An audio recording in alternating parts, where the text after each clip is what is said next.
One of the reasons I bought the PS4 was for Kingdom Hearts 3. And I only had to wait 5 years for it to finally come out on PS4. But that's nothing compared to some people. If I'm not mistaken, Kingdom Hearts 2 came out in 2006. That would make the time between Kingdom Hearts 2 and 3 13 years. That's crazy. To wait so long for a game to come out. I played my first Kingdom Hearts game about 9 to 10 years ago. Still a pretty long time. So after, let's just say 9 years, I finally got my hands on Kingdom Hearts 3. And for 3 days I played the hell out of it. Now, the first time I played through the game, I focused solely on the story. I didn't really bother with the gummy ship, hidden Mickeys or minigames. That might be the reason why when I finished the game and reached the end, I was like, that's it? It wasn't like the game was short. It took me about 28 hours to finish the story. But normally I like to take my time playing games and also not play it for 9 hours each day. So I decided to start up a new save file on Proud Mode and take my time. And after that review Kingdom Hearts 3.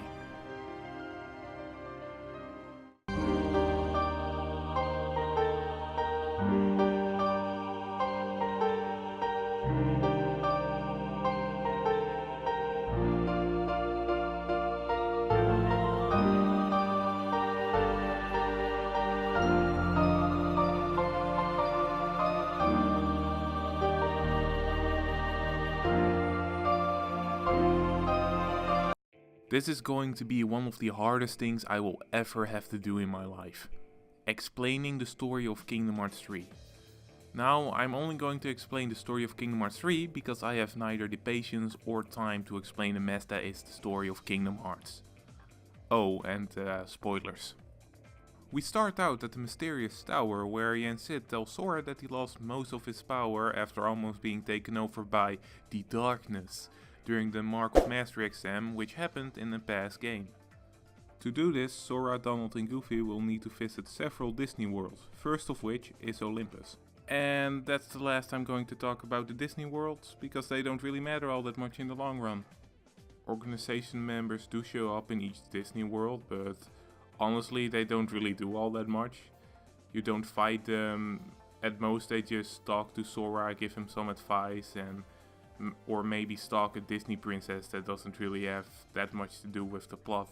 Oh, and something about the box, but that doesn't really matter in this game.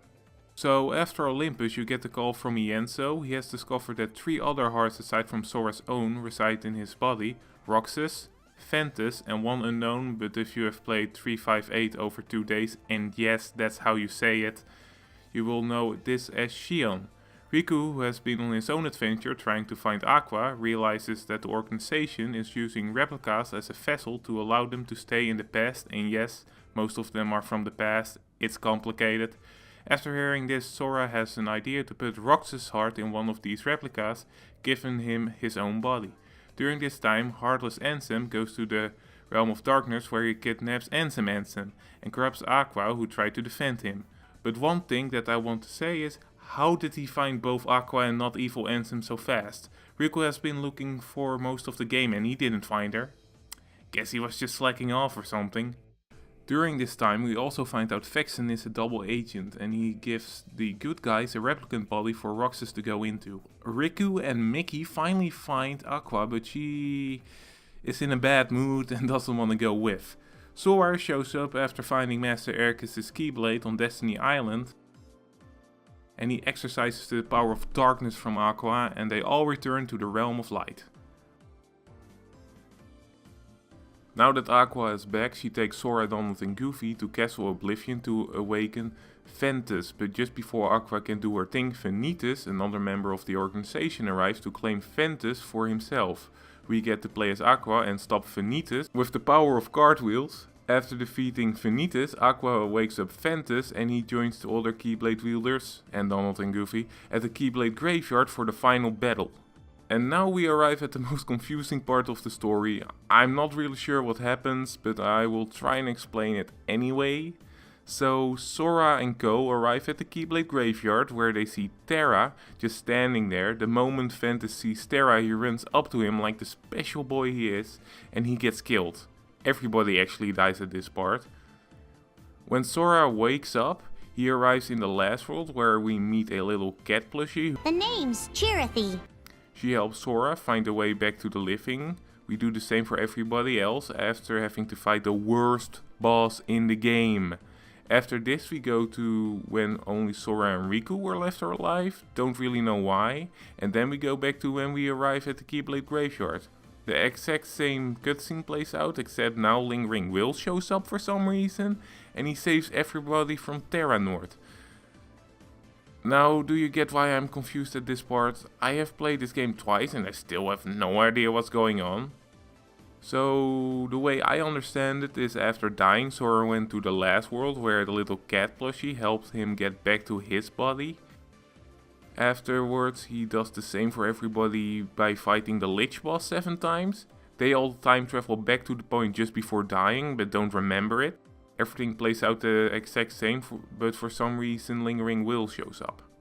Okay, I get that spelling everything out in your story wouldn't work either, but at least explain it a little. You don't have to tell the player everything, but at least give them enough information to be able to guess what's going on. Otherwise it just feels like random shit is happening. So, after the whole Terra Nord business, we fight the organization, defeat all of them, Terra is saved, Roxas, Axel and Xion are reunited. Still don't really get how that happened, but happy nonetheless.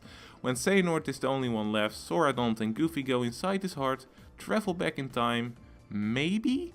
And fight him. We win after a kinda easy boss fight, Xehanort plans are thwarted, Ercus shows up, takes Xehanort to Kingdom Hearts, and that's kinda it. So that's the story of Kingdom Hearts 3, and I have no idea how someone that started with this game is supposed to know what's going on. The game does have archives, but it's not enough. And if you are someone like me that has played most of the Kingdom Hearts games and mostly understands what's going on, even then, the story is not that great. During most of the game you're chasing a plot point that doesn't really matter or is resolved by somebody else. It really felt like I didn't do anything important until the Keyblade graveyard. Some of the Disney worlds are awful too.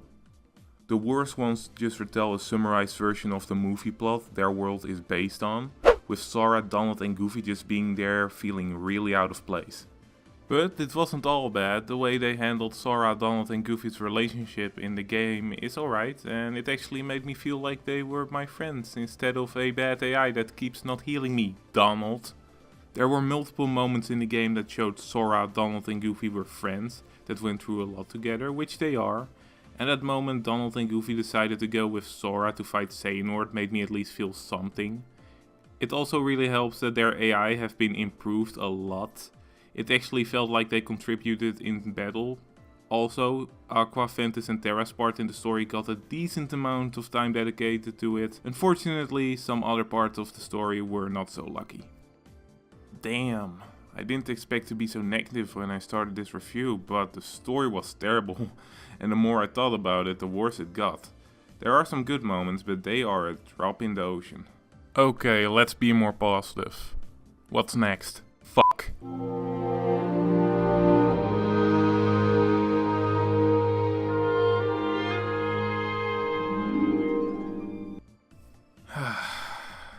Most characters in Kingdom Hearts 3 don't really change. Sora does realize that he has a thing for Kairis, so that's something. Vexen changes between games too, and most other organization members have a little monologue before they die. That's about it. There might be some underlying stuff I didn't pick up on. Really wish there was more to talk about, but there just isn't, so I'm going to move on. Let's talk about something I actually enjoy from the game.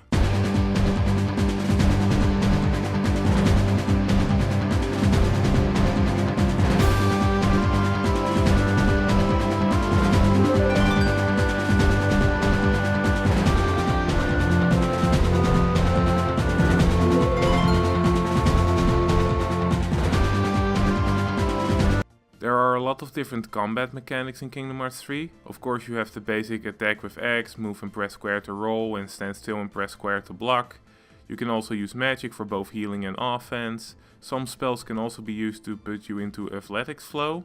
Now the people that have only played Kingdom Hearts 1 and 2 might be asking themselves, what is athletics flow? Well, athletics flow is a revamped version of flow motion that was introduced in Kingdom Hearts Dream Drop Distance. It allows you to propel yourself off of different surfaces and go to places you wouldn't be able to go otherwise. And if you hit an enemy while in athletics flow, you will hit it with a stronger strike. There's also a shot lock. It allows you to lock onto enemies and attack them.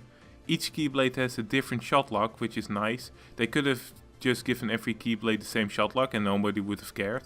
You are also able to do an attraction flow if you hit an enemy when this thing pops up. And every attraction flow is based on a Disneyland ride. The last thing I'm going to talk about is super moves. They both completely heal you and do some major damage. Well, at least the Lion King one does. It's the only one I use for most of the game. And that summarizes combat for the most part. As you can see, there's a lot to combat in Kingdom Hearts 3.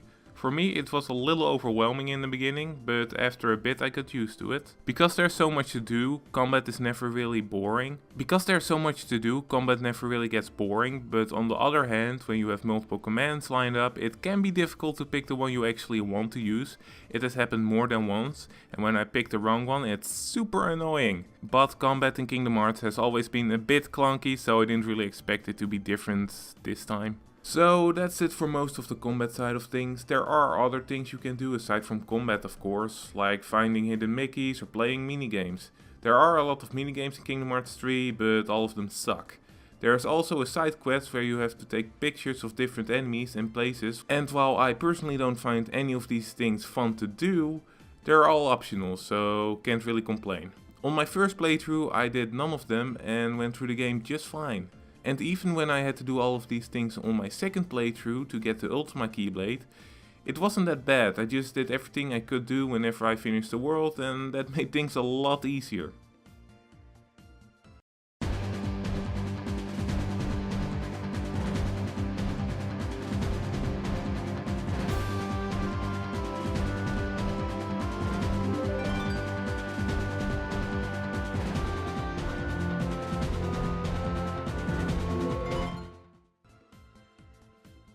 While I think the music in Kingdom Hearts 3 is good, it does miss something. When I was listening to the OST, I felt like most of it was pretty generic. That it could be placed in any game. Not all of it, and I did enjoy most of the music, even if I found it, generic.